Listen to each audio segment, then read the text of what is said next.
Welcome to episode 19 of the Expert Cruise Show. I'm Chris, he's Anthony, and this is a special Stop the Presses episode, Anthony, because we have had so many people contact us to say, you keep talking about these amazing cruise deals that you get on the cruise ships, and how do you do it? And you know what's really funny is I woke up this morning, switched on my phone, and there's a message here, and it says, "Good morning, I've just booked another cruise." And this is you booking cruises, and then you tell me your deal, and I think this one was just a handful of coins, basically.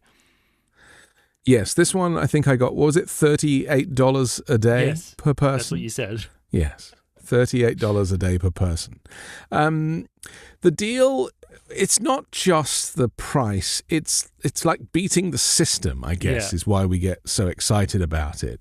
And, you know, this is something that a lot of people have written to us and said, yes, I agree, I love getting the deal as well. And, you know, I'm not saying that you shouldn't give the cruise company your money, because the other thing to remember, and this is what I consider, is that once you're on board, there are other things to pay for. You might want to do specialty dining. You've certainly got to buy Wi-Fi. I mean, I just paid the Wi-Fi for that cruise that I booked this morning, and the Wi-Fi was just under 50% of the cost of the whole cruise.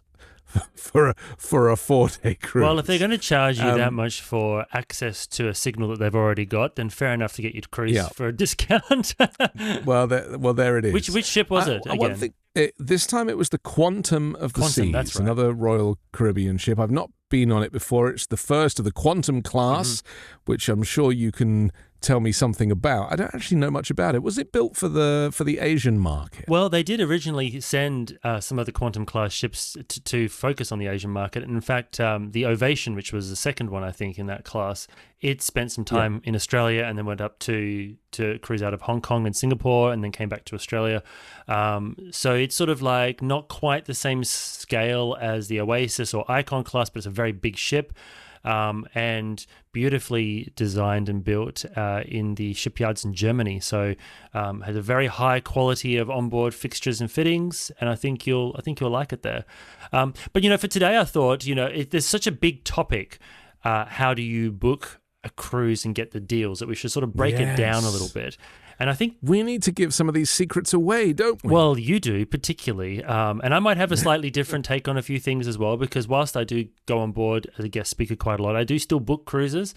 I know you do most of your bookings yourself using the websites and a lot of personal research. I actually sometimes get the help of a very skilled travel agent here. So a few different ways to do it. But I think if we started with the research, because I know you spend a lot of time researching the different cruises and the different deals, how do you go about doing that and getting the most out of it? Well, as I've said before on this show, you know, identify a cruise that you want to go on. That's, you know, it can be a few months out, it can be a few weeks out, it can be a few years out if the itinerary is already published.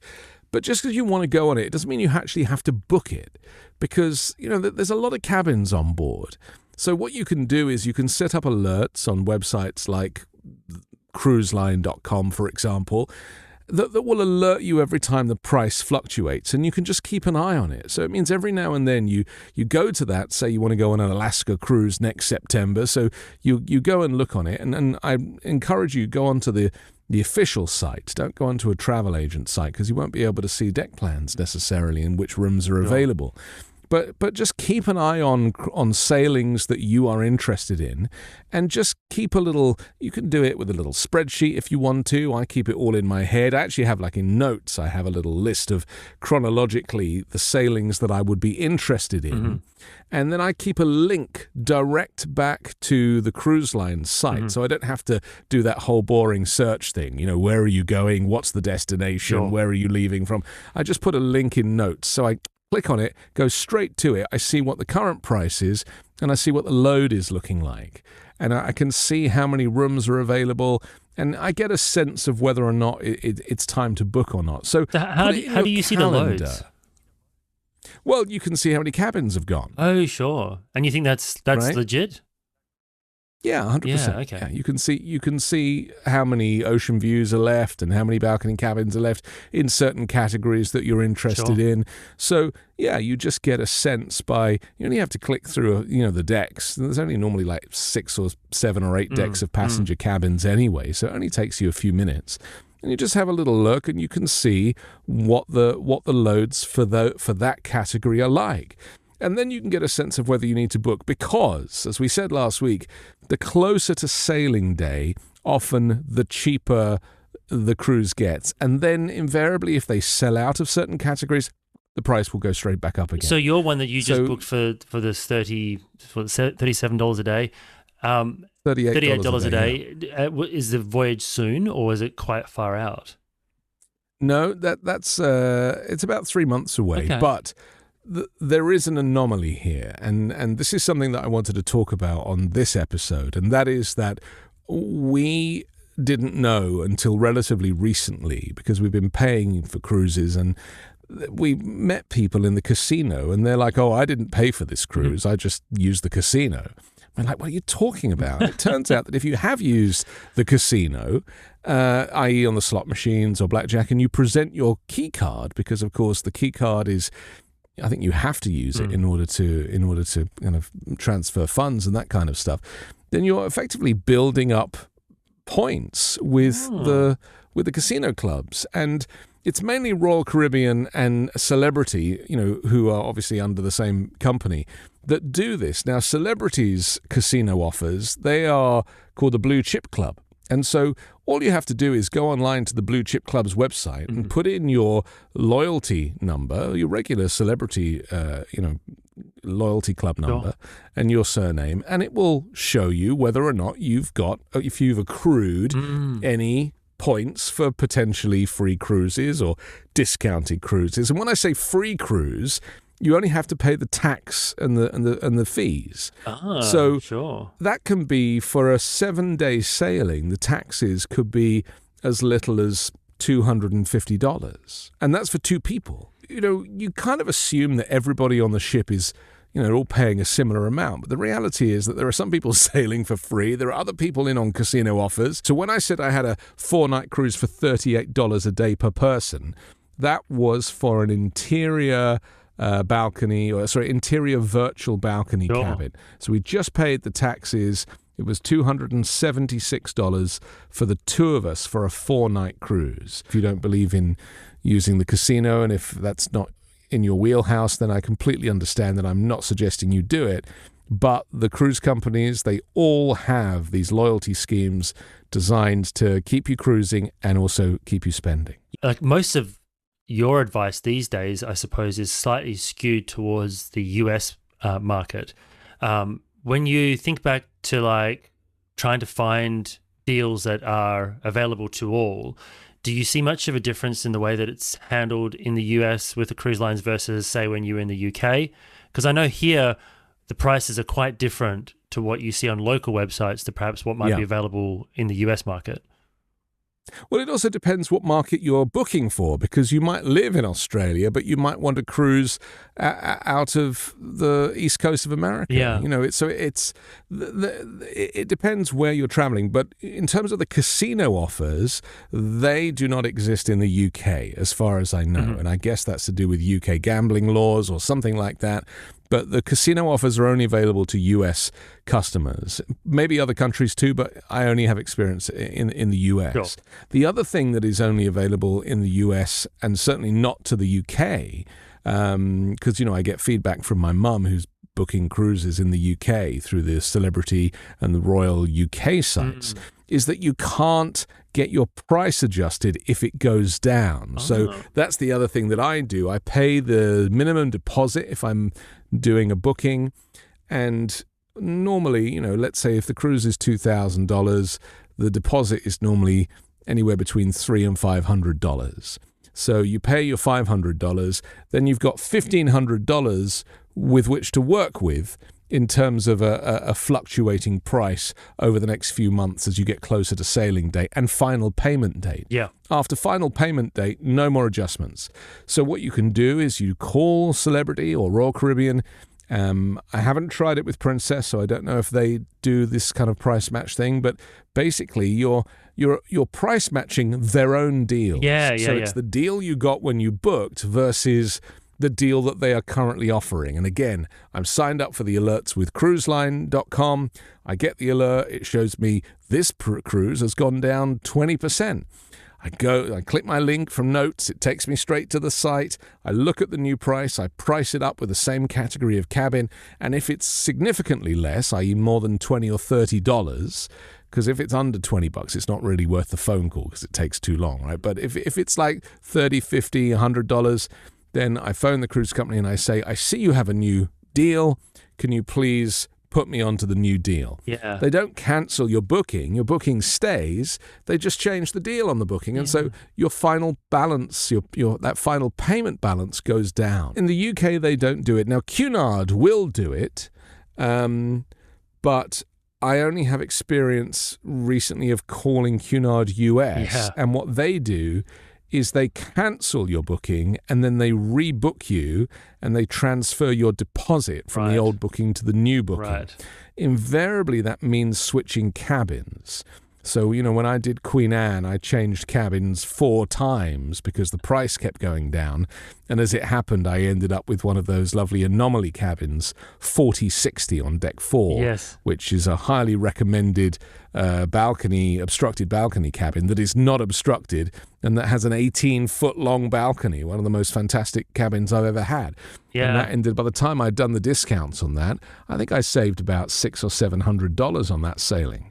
From phoning back. I remember being in the shipyard when Queen Anne was still under construction at Fincantieri, and we were walking through the ship and going into some various rooms to have a look around. And they weren't completed yet, but there was a couple of these anomalies that, for whatever reason, it's not possible to make the balcony sort of fit into the usual footprint.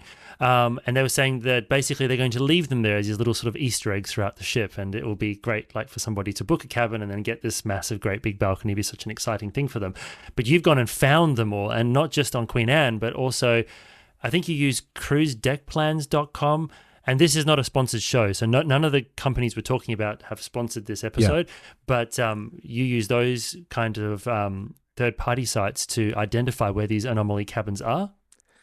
Yeah, well, cruisedeckplans.com is brilliant because they take a link to the photograph and to the YouTube video that people might have posted or created about these cabins, and they'll actually put them right there on the cabin. So you don't need to do your own cross-referencing. It's very easy to find. Yes.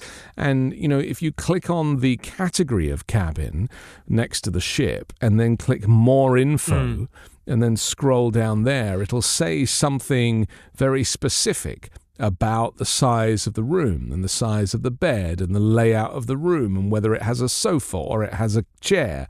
And so I started looking for anomaly cabins on this, quantum of the seas because, that's really what I want.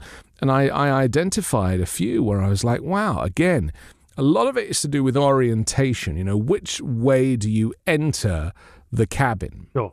Because if you enter from the middle, then invariably the room's going to be a certain shape. And we know they have this problem on Queen Anne with those interior cabins where you enter from the middle and like the TV is on the wrong wall. Do you remember that?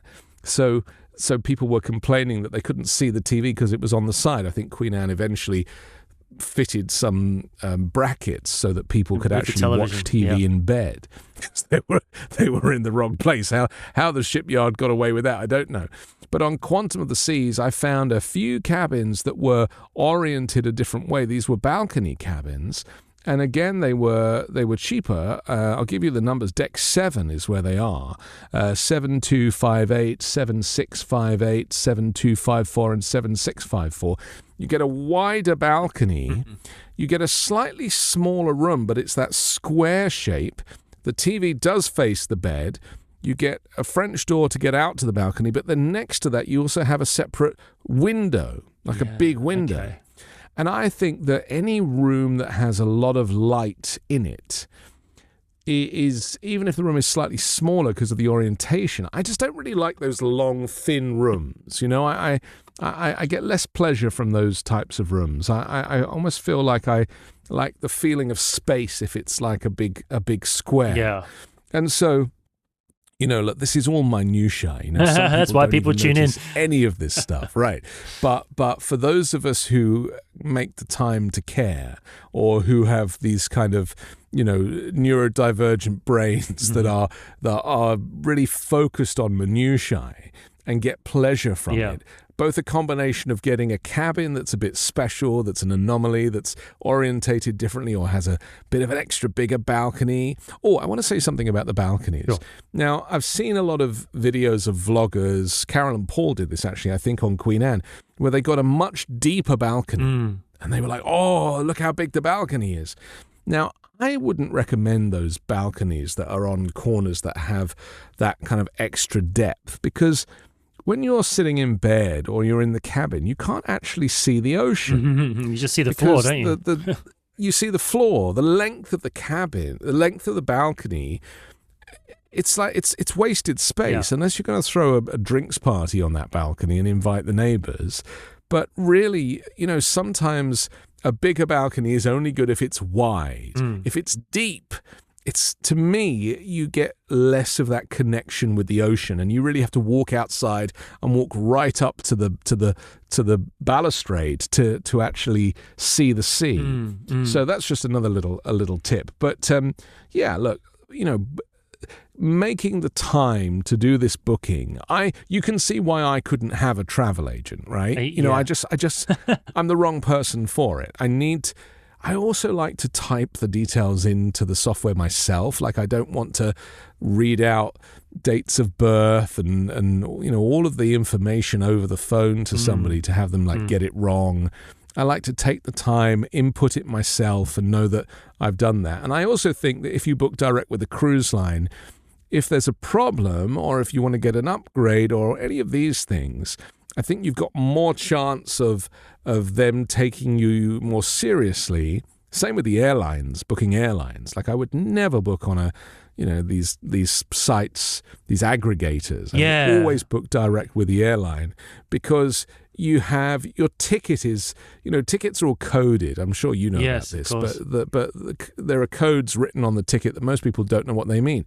But actually, what they mean are the fare price, like the category of fare that you got, and, you know, whether it's refundable or not, but also whether you booked direct with the airline or whether it went through a third party and the airline paid a commission, in which case they're making less profit, in which case they have less interest in you, and you're more likely to get bumped on a plane if they've oversold it if you've booked with a third party. And again, these are the tricks that you learn often by mistake and by accident. I would give you an alternate counterpoint. I don't think the aggregator sites are necessarily the right way to go. Like, I've actually seen family and friends who have booked particularly flights on, you know, these third-party sites that don't have a front door.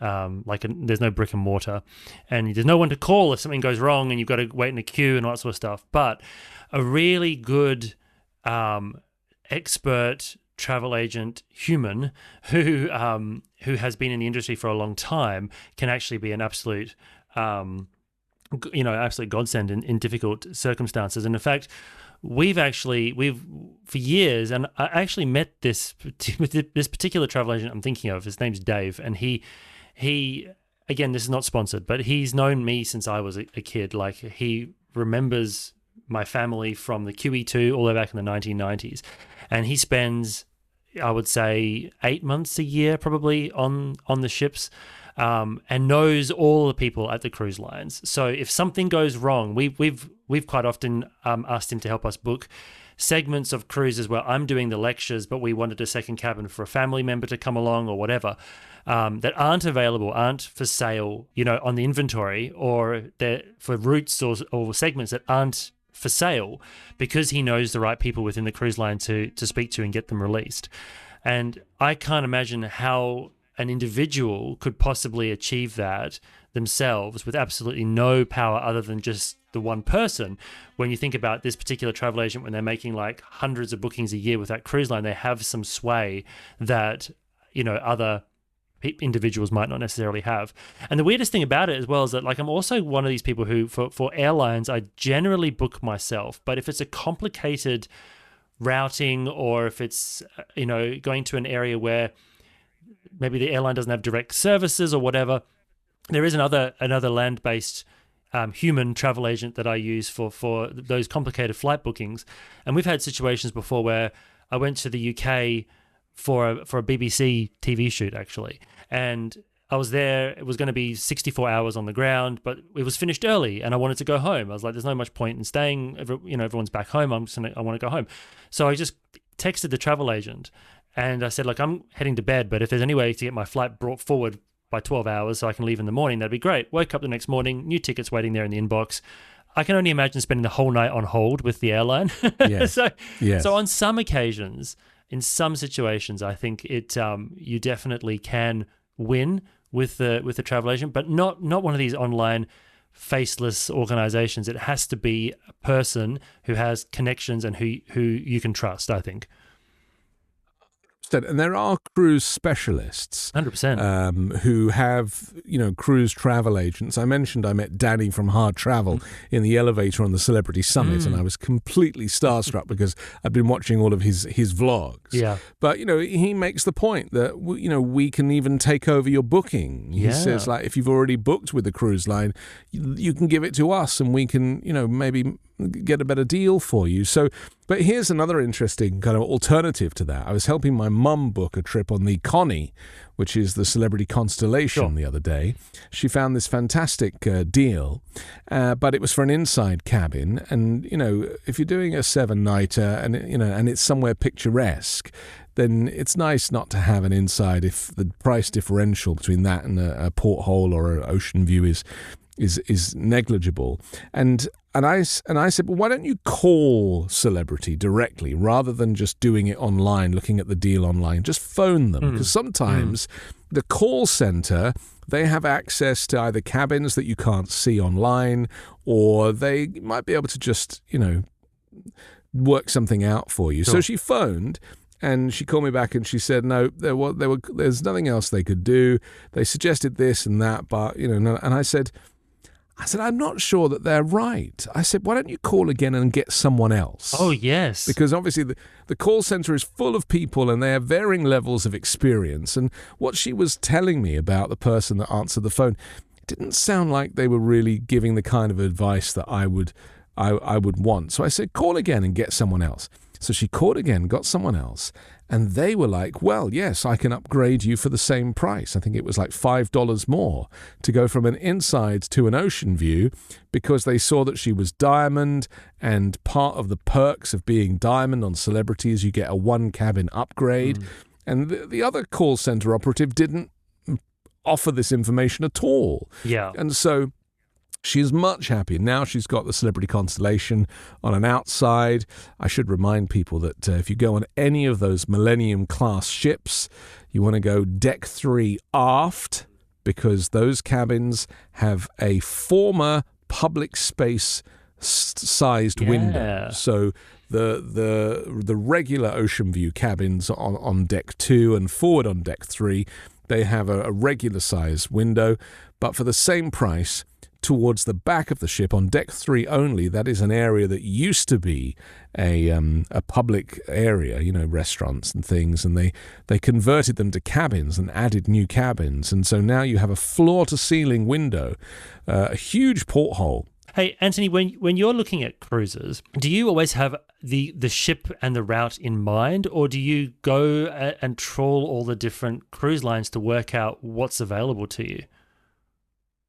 Well, I'm more limited by where I'm prepared to travel to because I don't get that much time off. So I need to be able to work from the ships as well. Sure. So all of my vacations are working vacations unless I'm going, say, on the Navigator with the kids over a long weekend. Then I'll kind of not work and just focus on the kids. But invariably, the first thing I do when I get on a cruise is I set up my office in the cabin. Yes. To me, it's all very price dependent. I will not pay more than $130 a day per person per cruise. I just can't afford it. And to me, it's not worth that. Worth more than that. And so in my mind, that's how much it should cost. So I will search for cruises that are in that price bracket. And invariably, like I booked one for next year, a Hawaii cruise, and I've phoned already 3 or 4 times now and managed to get the price down to $130 a day. But it didn't start at that price. Sure. It started a lot more. But I worked on the assumption that it was overpriced when they advertised it.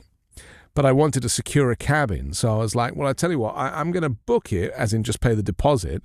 And then I'm going to work on the assumption that they'll drop the price through various flash sales and things like that. And then I'll just call and get the price out. And I managed to get it down to $130 a day. And so, that's like a once in a lifetime trip for me. I've never sailed the Pacific. So, it's something I'm very interested in doing. Yeah. But I'm of the opinion that, you know what you can afford and you know what you're comfortable with. And obviously people who have great riches, they are free to enjoy these beautiful duplex cabins and ones with slides in them. And, there's something for everyone. But the point that I always like to make is that, if you can only afford an inside cabin, you're going to have just as much fun on the cruise. The cruise is not about your room. And so I have a new psychological way of dealing with this. And I haven't mentioned it on the show before. I might have mentioned it to you in a text message in previous weeks that you might have forgotten about. But instead of referring to your inside cabin as a cabin or a stateroom, especially a stateroom, refer to it as a bedroom. A bedroom. Very nice. Because that's what it is. Yeah. It is literally just a bedroom.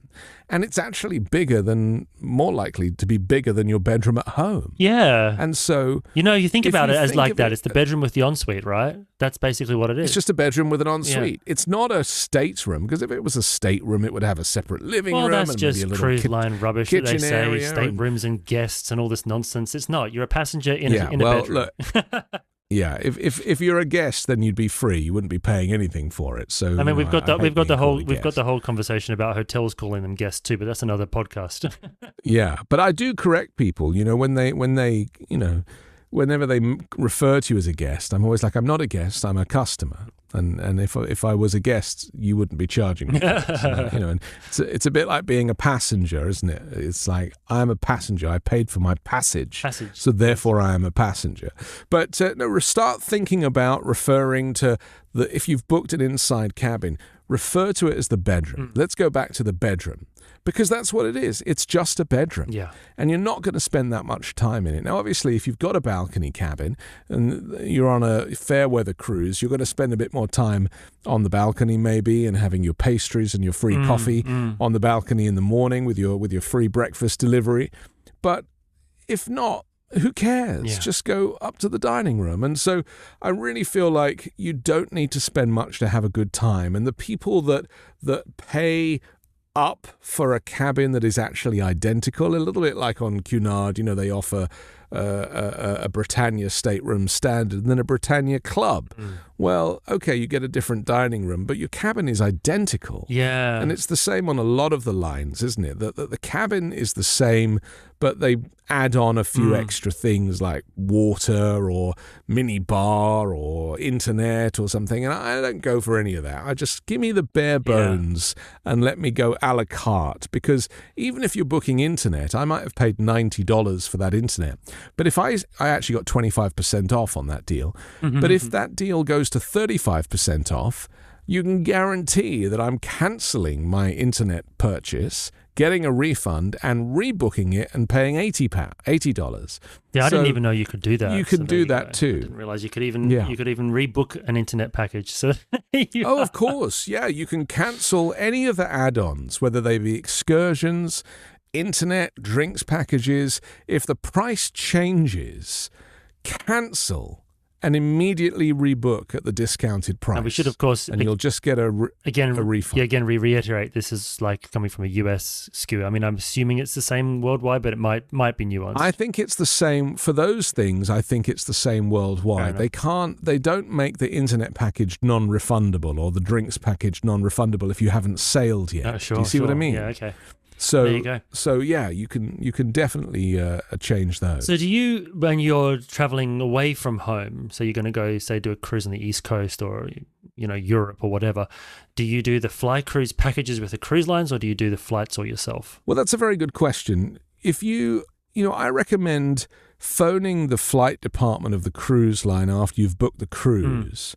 Or even before you've booked the cruise, and getting a quote for the flights. Because the only problem with the cruise line booking your flights is they don't book basic economy fares. Sure. They only book the regular fare. Yeah. And they book the refundable standard fare. But they don't charge you refundable prices. So if you were booking direct with the airline, obviously the basic economy fare is very cheap, but then you need to add on bags and food in some cases. The standard one normally doesn't include bags, but might include seat selection. And then the refundable fare is invariably double. Well, if you book through the cruise line, you'll find it's just the standard fare and the refundable nature is free. Yeah. And that's a really cool thing to have. So what I tend to do is I might book the flights with the cruise company, but I don't pay for them because they tack the price on to your final payment for the cruise. So I know that I've got flights reserved with the cruise line. I then set up alerts, invariably with Google Flights, to see if the price goes down. I then would phone the cruise company and say, can you match this new price on the fares?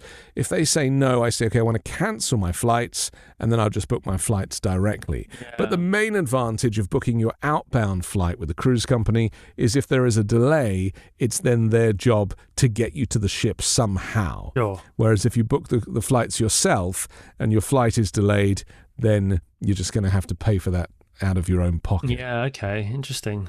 The question that probably comes up when people are listening to this, I mean, there'll be some people out there who do these sorts of things anyway, and there'll be some people out there who'll be listening to this and thinking, like, but my God, how much time is he using?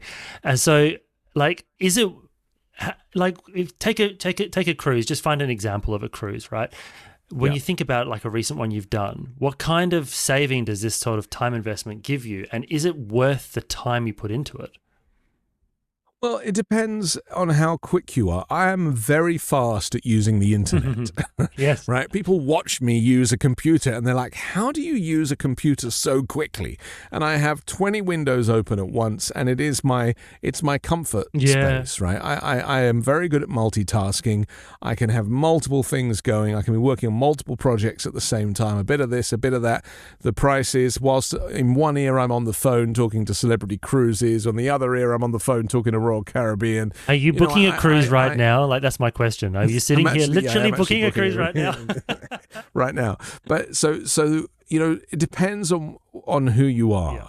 You should know yourself by now. And if you're somebody who has time for this, I mean, I find that a lot of the retired people that I talk to on cruises, they love this because they got nothing better to do. So actually investing this time, and also if you're retired, you might have limited funds. And so, this becomes, it's fun. Like it's a bit like playing bingo. Yep. Or taking part in, some kind of, like there's a jeopardy attached to it. To get the best deal. There's a level of jeopardy that gets your heart racing a little bit. And when you get the deal, I'm like, yes, I got the deal. It's funny because I do sort of a similar thing for flights to what you do. Yeah. I wouldn't say I change them as many times. Like, it's not as easy to sort of cancel things without fees and stuff, but I liked to see the different airlines and the Right. quality of the service and would change them depending on which one was having a sale that fit within that budget at the time. One of the things that sounds very promising about the cruise experience, particularly in the US, is that you can make those changes without there being, because I think you said it has to be before you pay the full balance. Before it, So normally you pay the final balance, 2 or 3 months out from the cruise. Yeah. So it depends on how early Yeah. you've actually secured the booking in the first place. Remember, if you book a future cruise when you're on the ship, you can get a reduced deposit. So I did that recently with Celebrity, and I put down a $200 deposit for a cruise that I have next May 2026. Well, it's such a little deposit that if I change my mind, I'll just forfeit the $200, Sure. and it's not the end of the world. but if you went, you But, still get a much better deal because of that. Is that the idea? Because of and you're just it means that you don't have to spend a lot of money in advance. Yeah. The other thing I recommend is, like, if you have American Express or one of these credit cards that has loyalty rewards and things like that. I mean, one time Celebrity were doing a deal with American Express. If you spent $500, you got $100 back, and so. Choose a credit card that you already have, but before you go use it, go onto the credit card website and see which partner offers and partner deals they're offering, because you'll find that I think Princess do it all the time, MSC do it, Celebrity and Royal, they all they do these partnerships with the credit card companies. Yeah. And so you can effectively get yourself an extra $100, $200, $300 off. If you're doing a fly cruise or something and there's the car rental opportunity, if it flashes up at the end of the booking, do you want to add a car?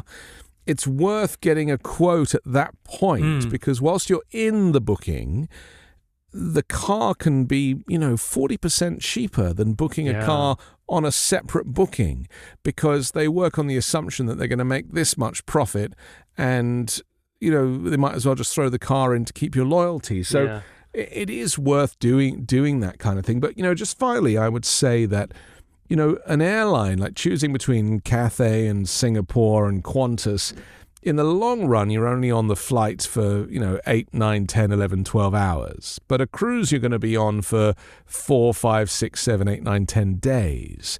So choosing your cruise line is way more important than choosing your airline. Yeah. And because I was talking to somebody recently who said, oh, yeah, I want to do a cruise. I've never done a cruise. And they were old, they were kind of in their retired years. And they said, yes, sir, we've booked a Carnival. And I was like, really? You want to go on a Carnival cruise like as your first cruise? Because I have a feeling if you do that, you're never going to go on a cruise again. Oh, maybe they're young at heart, Anthony.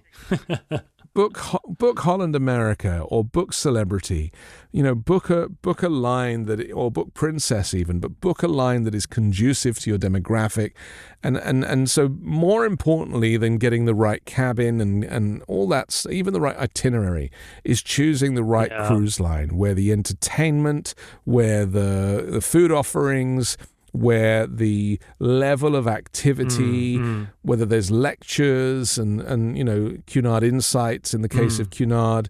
A very good program. That was some excellent speakers. A very good program, yes. But depending on how you're feeling, because if you're going for a rest and there's just deck parties and crazy stuff all the time, then you'll be disappointed. I think the interesting thing when you were saying that about being on the ship is obviously a much bigger investment than being on the plane. Now, being a very tall person at like 6'6.5" or close to 6'7". You're a big boy. I freak out about flights, not because I'm worried about the plane, but because I'm worried about the leg space. And it's like twofold, right? If I'm in economy, it's not just myself, but it's the fact that the person in front of me literally cannot recline at all if I'm behind them. And that is super awkward if you're on board for 14 hours. So a beautiful little example. I spent such a lot of time trying to get this right flight combination to get to the UK and to get home from a European port. I was doing a lecture segment with P&O Cruises UK, and I found this wonderful routing and this great deal on Cathay Pacific, and I was able to use, pre-book it and get the right seat, and I had extra space, and I was like, oh, it's great, I'm all set to go. And off we go, and it was a fantastic flight. And we arrived in the UK, and we stayed in the hotel overnight, and we transferred down to the ship, and I boarded the ship, and I was in crew accommodation in a crew corridor with a bunk bed that had a wall at the end of it, and I could only just squeeze into it. I couldn't stretch my legs out, and I was like, "Oh my gosh, I've been focusing on the wrong thing," because I'm now going to be pretzeled in here for I think it was 7 days, and it was quite an interesting experience.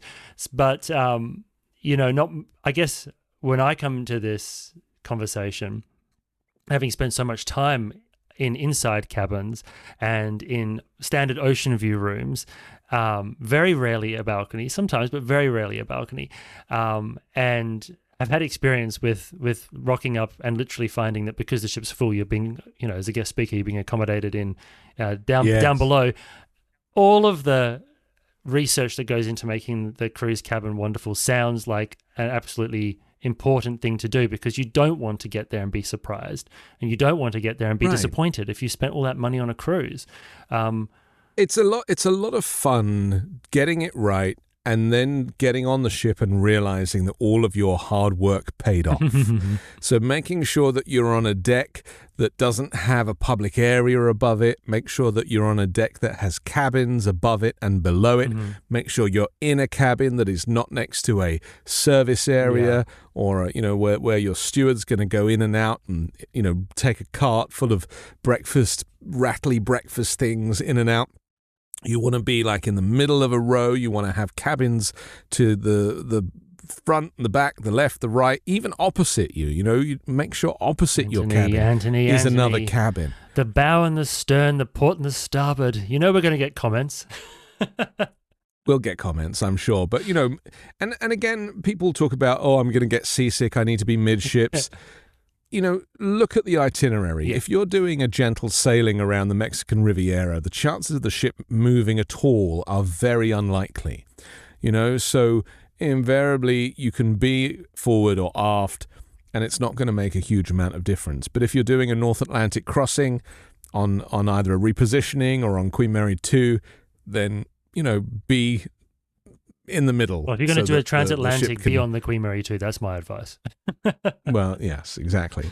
I think we're done for the day, aren't we? I think we're pulling in. It's been great to touch on all those different points with you. I'm sure that there must be 100 or so people now that have reached out, not just on the comment section of the channel, but I also get quite a lot of people leaving messages on the Substack about the podcast, also on the Instagram. I know you get messages, and through my Cunard website. Actually, there's a form there that people use, and they send me these questions about Cunard. But then, by the way, I love the show. How does he get those prices? So it was nice to be able to touch on that a little bit and hopefully help some people out. Yeah.